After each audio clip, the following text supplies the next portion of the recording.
अस्सलाम वालेकुम, मेरा नाम हसन शहबाज है। जैसे कि आप हमारे यूट्यूब चैनल कंप्यूटर प्रोग्रामर पर एसक्यूएल के सीरीज के क्वेश्चंस को देख रहे हैं। आज हमारे पास क्वेश्चन है 2356 number of unique subject taught by each teacher. यहाँ पे हमारे पास एक टेबल गिवन है टीचर का, जिसमें हमारे पास 3 एट्रीब्यूट्स हैं।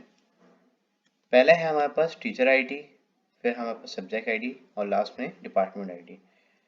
हम अपने क्वेश्चन की तरफ बढ़ते हैं। क्वेश्चन में क्या गिवन है, हमें बोला हुआ है कि write a solution to calculate the number of unique subject each teacher teachers in the university. यानी वो नंबर ऑफ यूनिक सब्जेक्ट हमें निकालना है जो कि एक टीचर ने पढ़ाए हैं यूनिवर्सिटी के अंदर से। तो इसका मतलब ये है कि ईच टीचर यहाँ पे लिखा हुआ है, तो हमें ग्रुपिंग भी ईच टीचर के लिहाज से ही करनी है, यानी ग्रुप बाय हमें टीचर आईडी के रिस्पेक्ट से करना होगा। सही। अब हम अपनी क्वेरी की तरफ बढ़ते हैं, एसक्यूएल क्वेरी की तरफ।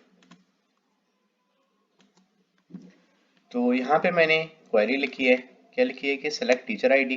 सही, क्योंकि इस टीचर आईडी के रिस्पेक्ट से हमें दिखाना है तो टीचर आईडी को प्रिंट करना जरूरी है। फिर मैंने काउंट किया सारी डिस्टिंक्ट सब्जेक्ट आईडी को। सही, यानी यूनिक, ये डिस्टिंक्ट से हमारे पास क्या होता है, यूनिक एलिमेंट हम एक्सेस कर सकते हैं। ठीक है, तो हमें यूनिक नंबर ऑफ सब्जेक्ट चाहिए थे, तो मैंने क्या किया, डिस्टिंक्ट सब्जेक्ट आईडी यानी यूनिक सब्जेक्ट आईडी मैंने इनको निकाल की थी और फिर उसको मैंने क्या किया, काउंट करा दिया। सही, और फिर उसके बाद एज मैंने CNT यानी एलाइसिंग कर दी अपनी इस चीज़ को, और फिर उसके बाद फ्रॉम टीचर के टेबल से और ग्रुप बाय कर दिया मैंने रिस्पेक्ट टू टीचर आईडी। सही, तो सिंपल से इसकी ये क्वेरी थी। सही है, इसमें अगर कोई भी मुश्किल हो, कोई भी परेशानी हो, कोई भी आपकी क्वेरी हो तो कमेंट सेक्शन में ज़रूर पूछिएगा। सही, हमारे यूट्यूब चैनल कंप्यूटर प्रोग्रामर को सब्सक्राइब करें। शुक्रिया।